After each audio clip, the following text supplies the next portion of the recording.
Josué capítulo 7, a partir do verso 24.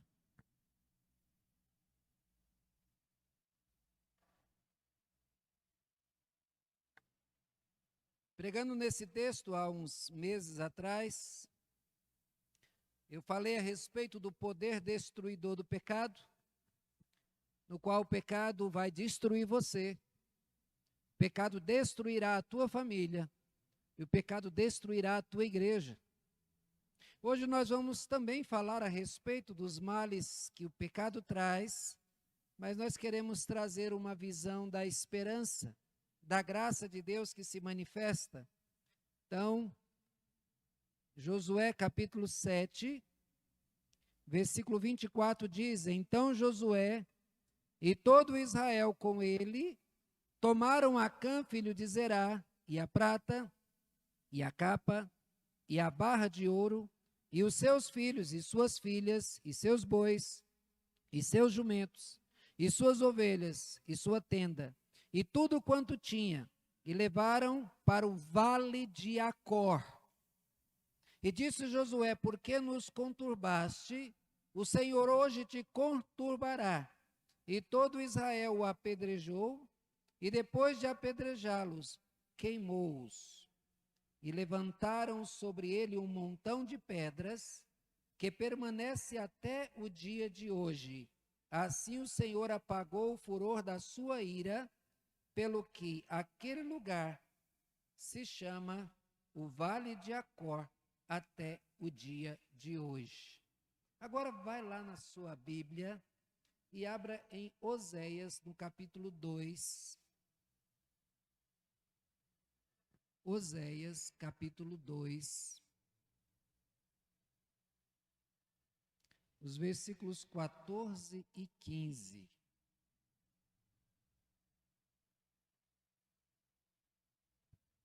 Oséias 2, 14 e 15, assim diz: Portanto, eis que eu a atrairei, a levarei para o deserto e lhe falarei ao coração, e lhe darei dali as suas vinhas e o vale de Acor, por porta de esperança. Será ela obsequiosa como nos dias da sua mocidade e como no dia em que subiu da terra do Egito. Feche seus olhos. Senhor Deus, nosso Pai, a Tua palavra, Senhor, é a verdade. E a Tua palavra é que nos dá a certeza, a esperança certa, Senhor, de que a salvação que foi realizada lá na cruz, ela nos garante o perdão e a aceitação em Cristo Jesus. Nós agradecemos, Pai, por este momento e nos dobramos, Senhor, em dependência do Teu Espírito Santo. Oramos em nome de Jesus. Amém. Um programa de televisão, há um tempo atrás, tinha entre a sua programação uma porta da esperança. E o apresentador, depois de colocar a pessoa ali, dizer da sua necessidade, ou de uma pessoa que tinha se perdido durante muitos anos, e aí então dizia: aqui está a esperança, vamos abrir as portas da esperança. E se a pessoa tinha uma necessidade, se abrisse a porta da esperança, ali estaria então aquilo que iria suprir a sua necessidade. Se a pessoa perdera um ente querido, ou se perdera dela durante o decorrer da história, ali então ela poderia estar ali atrás daquela porta. Porém, nem sempre estava. Nem sempre aquilo que a pessoa desejava encontrava com a abertura daquela porta. Mas a pessoa ia lá com muita esperança. No entanto, meus irmãos, quando a palavra de Deus diz que nos levaria, que esse texto fala de nós, nos levaria e nos daria o vale de Acor por porta da esperança, ela fala da grande misericórdia de Deus. Meus irmãos, talvez nenhum texto da Bíblia retrate com tantas cores, de maneira tão viva, a gravidade e as consequências do pecado na vida do pecador, como o texto de Josué, que nós acabamos de ler. A Bíblia diz que quem zomba do pecado é louco. Louco, porque o pecado, ele...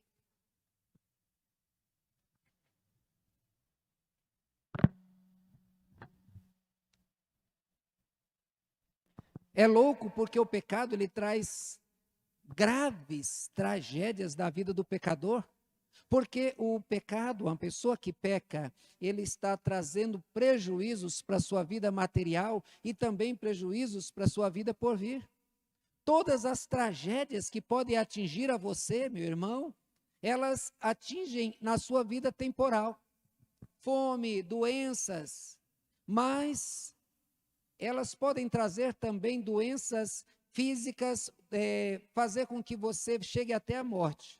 Mas o pecado é pior, porque o pecado ele vai trazer uma tragédia terrível para você, porque ele vai te afastar de Deus. Ele lança a tua alma no inferno e ele separa você da bem-aventurança eterna, ou seja, ficará distante de Deus eternamente. Você não pode querer encontrar mel num pote onde Deus disse que há veneno. Você não pode encontrar prazer naquilo que Deus condenou. Você não pode encontrar alegria e nem prazer, e muito menos bem-estar no pecado, porque é contrário à natureza daquele que é chamado por Deus. A felicidade e o prazer do pecado é transitório, é passageiro, engana as pessoas. Eu gostaria que nós olhássemos primeiro para o texto de Josué, para mostrar quais são as tragédias e quais as consequências que o pecado acarreta na vida do pecador. Qual é essa consequência? Todo mundo conhece a história do livro de Josué, no capítulo 7, e lá conta de quando Josué mandou espias irem à cidade de Ai. Eles olharam a cidade e disseram, não se preocupem, a cidade é pequena, os moradores são poucos, mande apenas poucos soldados e nós vamos vencer. E aí então mandaram poucos soldados e acabaram sendo derrotados, voltaram envergonhados. Josué ora a Deus e quase que culpando Deus pela derrota, e Deus disse, há pecado no meio de vocês? E se não tirarem o pecado do meio de vocês, eu não estarei no meio de vós. E aí então é descoberto que Acã havia, quando entraram na cidade de Jericó, pego ali uma capa babilônia, uma barra de ouro, uma quantidade de prata, e escondeu. E aí então Acã foi apedrejado, e é o texto que nós lemos. Mas, meus irmãos, olhando para essas circunstâncias, nós vamos ver que o pecado, ele reverte as circunstâncias. Quando a gente lê o texto antes, mostrando a travessia do Jordão, ai, que coisa maravilhosa, o rio cheio, transbordando, e vão então os sacerdotes, quando eles pisam com a arca na pontinha da entrada do rio, o rio para de correr. A água se ajunta como num montão de águas e todos os soldados passam a pé enxuto. Deus faz ali um milagre. Eles ficam em volta da cidade de Jericó, rodando a cidade de Jericó, até que chegando então na hora marcada, eles tocam a trombeta e as paredes dos muros caem. Eles entram, eles vencem. Aquela história vai para todos os lugares, as pessoas ficam com medo do povo de Deus, um Deus que faz derrubar muralhas de pedra, com apenas o toque de trombeta, com seu poder. E aí então, Deus, ele alerta o povo. Ao destruírem Jericó, vocês não poderão tomar nada de lá. É tudo condenável. Se tiver prata ou ouro, vocês pegam, pertence ao Senhor. Esse tesouro é do Senhor. Enquanto o exército de Israel dominava Jericó, Acã foi lá e desejou esse tesouro. Deus já tinha dito que não pertencia a ninguém, a não ser a ele. Ninguém viu. Foi um pecado oculto. Ninguém presenciou o pecado dele, ninguém flagrou o pecado de Acã. Acontece que Deus viu.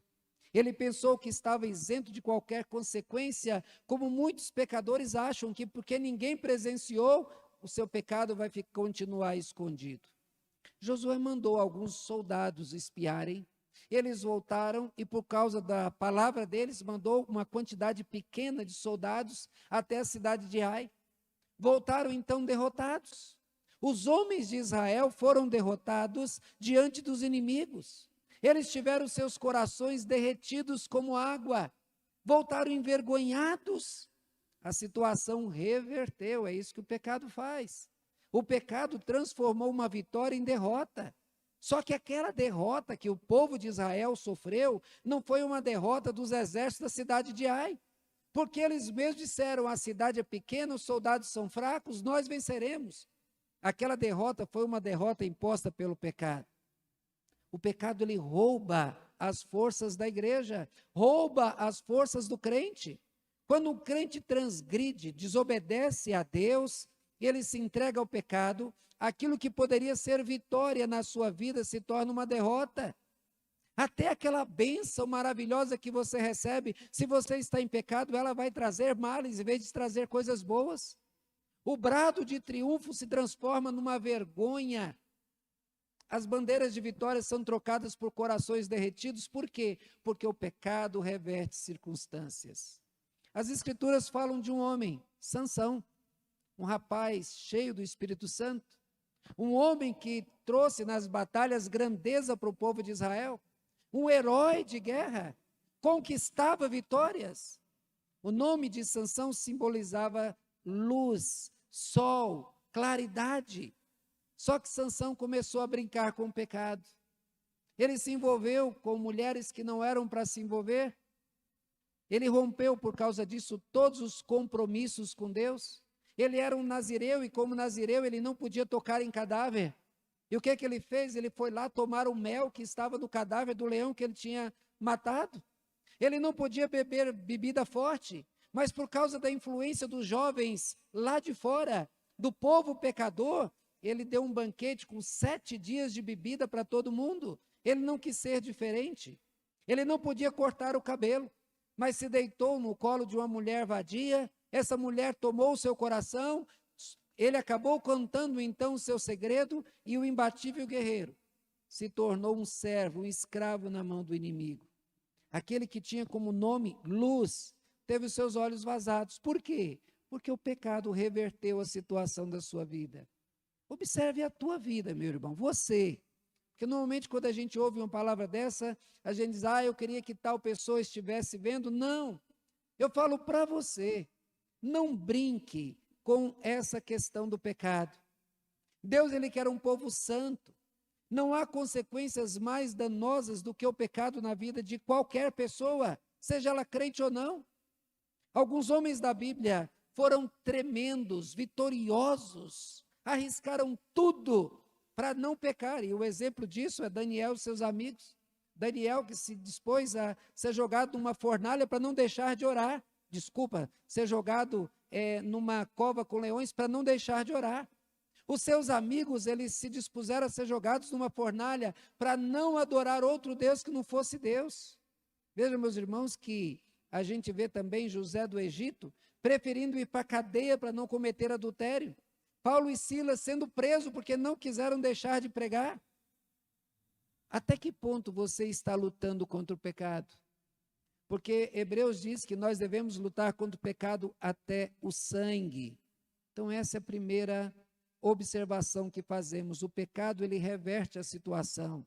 Em vez de bênçãos, vem coisas ruins, vem maldições, porque o pecado, ele vem acompanhado das maldições. Então não te esqueças. Se você quiser viver um pecado, o pecado vai reverter as coisas boas em coisas ruins.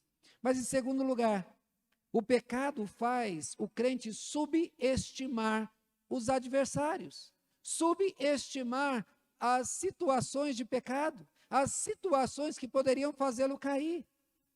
Há 2 grandes problemas em relação aos perigos. O primeiro deles é superestimar, é estimar com superioridade, é ver as situações maiores do que você pode enfrentar, é ver as situações como superiores a qualquer capacidade, e aí a gente não pode deixar de lembrar que o nosso Deus é maior do que qualquer um. Mas se você superestima o problema, você vai se derrotar. Mas o outro problema é subestimar, é estimar por baixo, é ver um gigante, não, isso aí eu venço de qualquer maneira. Como o pessoal diz, eu venço com os pés nas costas, e aí vai lá e acaba levando um tombo. Veja, Ai foi vista como uma cidade insignificante. Eles subestimaram o inimigo. O pecado, o pecador que subestima o pecado, ele não vê os males que o pecado pode trazer. É só uma mentirinha? É só um ato desonesto? É só uma saída com a namorada? É só isso? Então, não vê os males. Nessa luta, Israel caiu. Israel, que tinha conquistado uma grande vitória, agora, diante de um inimigo menorzinho, ele sai derrotado. Muitas vezes nós conseguimos grandes vitórias espirituais na nossa vida, resistimos grandes tentações, e aí então, diante de uma coisa pequena, você cai.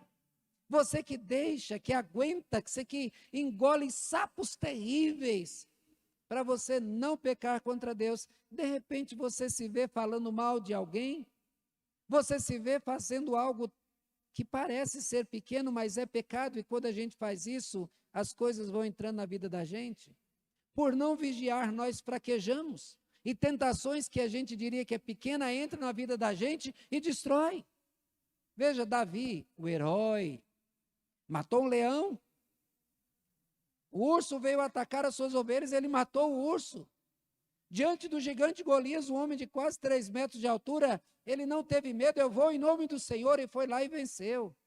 Mas ele não conseguiu vencer a lascívia do seu próprio coração. A gente conhece a história de Davi, como ele caiu de maneira tão baixa.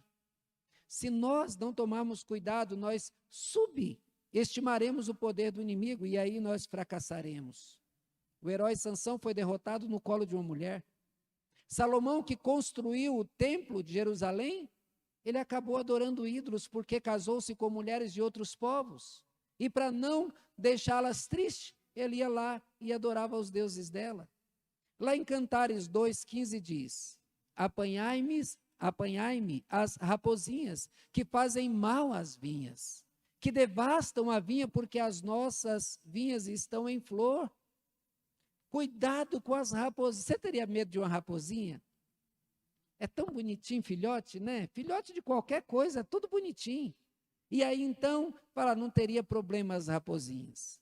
Mas elas entravam e comiam tanto comiam as flores, que dariam então, produziriam as uvas, como elas também comiam o caule das vinhas.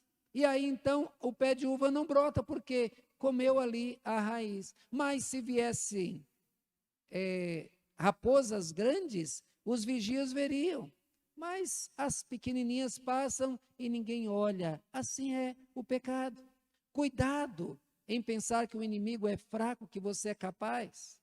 Então preste bem atenção nessa informação. Em terceiro lugar, o pecado ele afasta Deus da nossa vida.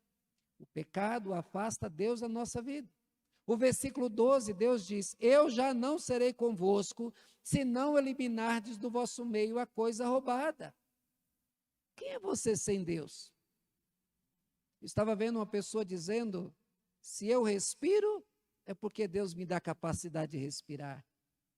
Se eu penso, é porque Deus me dá a capacidade de respirar.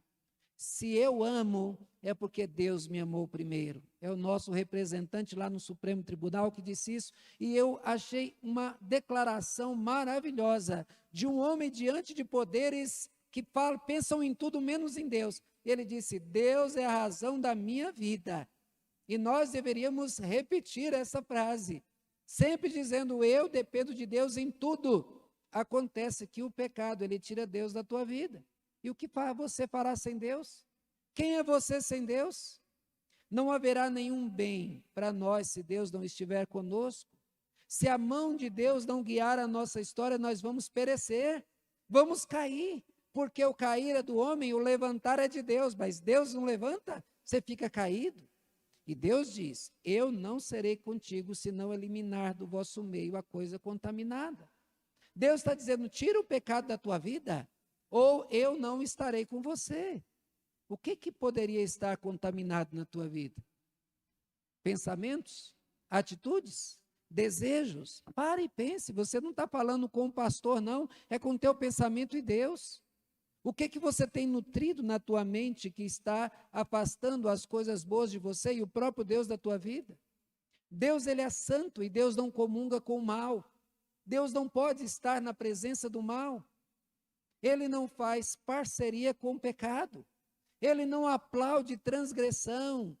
Uma vez um carro de som passou pela rua dizendo: não importa como está a tua vida, venha para tal igreja e você será abençoado. Mentira! Deus não abençoa pessoas que estão vivendo de qualquer jeito. Deus abençoa a pessoa que quer tê-lo como Senhor, que tem o seu filho como Salvador. Ele não abençoa a desobediência e muito menos premia transgressão. Deus, ele é luz, e aquele que quer andar nas trevas não terá comunhão com Deus. João fala isso claramente. Nele não há treva alguma. Por isso Deus diz: eu não serei convosco. Lá em Romanos 8:31, a gente lê: se Deus é por nós, quem será contra nós? Mas e se Deus não é por nós? Se Deus não é por nós, qualquer vento nos derruba. Qualquer poder, pelo mais fraco que seja, como a cidade de Ai foi para o povo de Israel, esse poder vai vencer. Sabe que o pecado faz separação entre nós e Deus. Por isso que saber que nós devemos, então, eliminar a coisa que está contaminada da nossa vida. Você deve pensar, não na coletividade, você deve pensar em você como pessoa. O Espírito Santo de Deus, ele é apagado com prática de pecado. Onde o pecado é tolerado, Deus, o Deus da graça, é ultrajado. Onde há pecado, o pecado é tolerado, o sangue do Cordeiro é pisado. O rosto de Jesus é cuspido, Deus se afasta. Onde o pecado é tolerado, Deus não opera, não age, a mão de Deus se esconde. Aí os ouvidos de Deus se fecham e os olhos de Deus se desviam de você. Então preste atenção, o pecado precisa ser removido. Não é apenas parar e pensar: mas isso, não. Olha a tua vida, o que está errado, e remova o pecado. Deus, ele não apenas está dizendo que não irá com as pessoas em pecado, ele está dizendo: é preciso tirar o pecado, não apenas resistir o pecado e deixá-lo lá. A fraqueza não está no fato de sermos fracos, mas o fato de tolerarmos o pecado. O que nos debilita e fortalece o inimigo é o pecado. Porque quando a gente vai deixando a vida da luz e vai se acostumando às trevas, daqui a pouco você não vê mais sujeira. De todas as vezes que conscientemente transgredimos, nós fortalecemos o inferno e enfraquecemos a nossa vida. O texto está falando aqui de 3 coisas que são importantes. Primeiro, não adianta orar. Não adianta se quebrantar se não remover o pecado. Quando Josué foi informado da derrota, ele rasgou as suas vestes, ele orou ao Senhor, só que ele responsabilizou Deus pela situação que estava vivendo. Deus disse: pode parar de orar.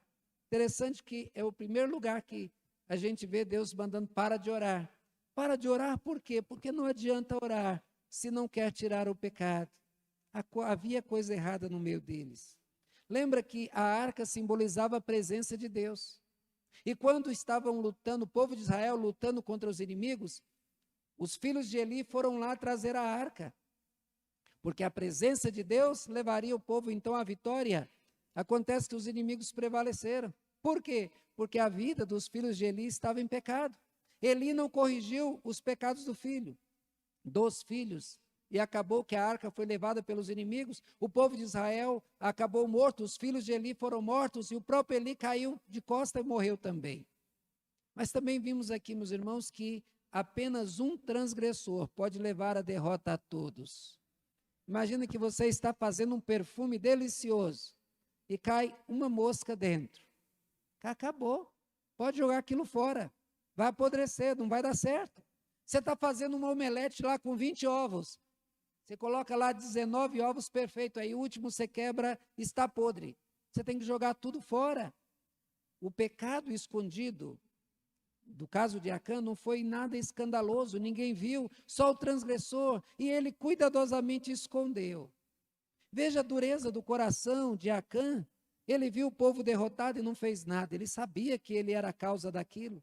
Ele viu o povo sofrendo, os soldados sendo mortos. Ele viu o povo com aquele sentimento de derrota. Ele não fez nada. Saiba que o pecado te achará. O homem será apanhado nas suas próprias cordas, nas cordas do seu pecado. O pecado de Acã levou toda uma nação a ser derrotada e ele ser destruído e a sua família junto com ele. Um pouco de fermento leveda toda a massa.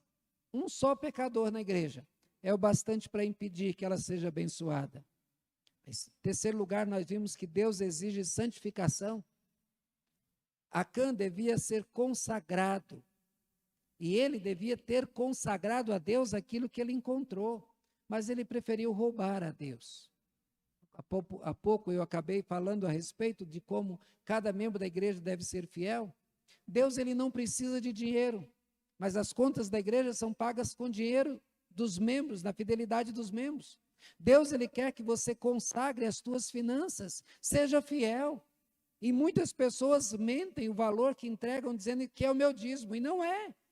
Você acha que está enganando quem? Se não engana nem o pastor, veja lá Deus. Consagre a tua vida ao Senhor, 100% dela. Seja fiel na questão das finanças, seja fiel no seu testemunho, seja fiel na presença da igreja. Nós pensamos que o pecado é só aquelas coisas escabrosas, grandes escândalos. Só que Deus, ele vê o coração, as motivações do coração, e isso é grave. Coisas pequenas podem trazer grandes prejuízos. Acã escondeu, todo o povo de Israel sofreu. Mas, meus irmãos, o título desta mensagem é Acor, o vale do juízo ou porta da esperança. Agora nós vamos pular, deixar lá Josué e vamos lá para Oséias.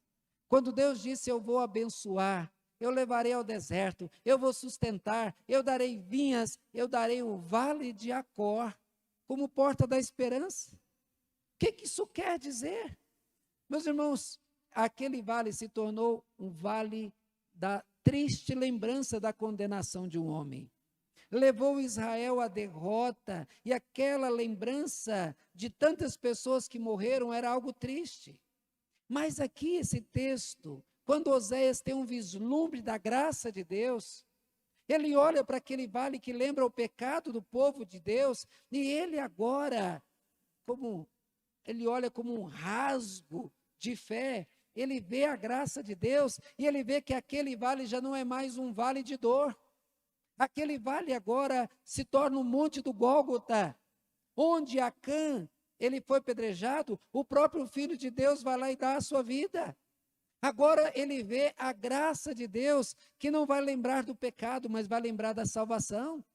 Está sobre a mesa os elementos da Santa Ceia, que nos fazem lembrar isso. O vale, a porta da esperança é Cristo. Assim como o vale de Acor lembrava o pecado, a condenação, a gente vê Jesus Cristo lá na cruz como sendo então a lembrança da graça. Não devemos mais beber bebidas amargas para lembrar sofrimento, mas nós podemos então festejar com alegria a salvação. Ali na cruz Deus tratou séria e severamente a questão do pecado, colocando sobre Cristo todo o nosso pecado. Quem levou Jesus à cruz não foram os principais sacerdotes e nem Pilatos. Quem levou Jesus à cruz foi Deus, foi o Pai que expôs o seu Filho lá na cruz, para que nós pudéssemos ter a esperança, certa esperança. Então, meus irmãos, nós devemos olhar para a cruz com a certeza do bem que Deus quer para nós. E aqueles que carregam sérios pecados, e aqueles que carregam culpa, devem ver a porta da esperança se abrindo, dizendo, venha como está. Mas ao olhar para Cristo, abandone o seu pecado, viva para o Senhor. Lá na cruz, caiu sobre Jesus a espada da lei, porque o salário do pecado é morte, e Jesus Cristo teve que morrer no nosso lugar. Ele bebeu o cálice da ira de Deus no nosso lugar. E o profeta Oséias vê essa cena como porta da esperança. Meu irmão, se nós tivéssemos que sofrer a consequência do nosso pecado, o que seria de nós? condenação do pecado é morte.